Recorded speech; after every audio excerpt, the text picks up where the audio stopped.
একজন পুরনো গ্রিক চিকিৎসক ছিলেন যিনি মানুষের চিকিৎসা এবং রোগের কারণ নিয়ে গভীর গবেষণা করেছেন। তার কাজের মধ্যে ছিল রোগের প্রকৃতি বোঝা এবং কিভাবে সঠিকভাবে চিকিৎসা দেওয়া যায় তা নির্ধারণ করা। তিনি রোগীর শরীরের অবস্থা পর্যবেক্ষণ করে তাদের রোগ নির্ণয় করতেন এবং সঠিক চিকিৎসার পদ্ধতি অবলম্বন করতেন।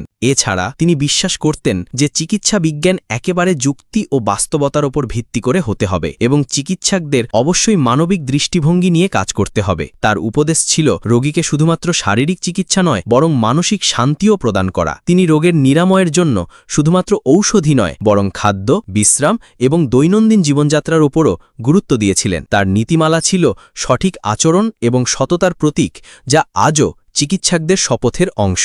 তার লেখা কাজগুলির মধ্যে ছিল চিকিৎসার বুনিয়াদী ধারণা, উপসর্গের সঠিক বিশ্লেষণ এবং রোগীর যত্নের পদ্ধতি। তিনি চিকিৎসা বিজ্ঞানে যে মৌলিক পরিবর্তন এনেছিলেন তা এখনও পৃথিবী জুড়ে সম্মানিত হয়। এই মহান চিকিৎসকের নাম ছিল হিপোক্রেটিস।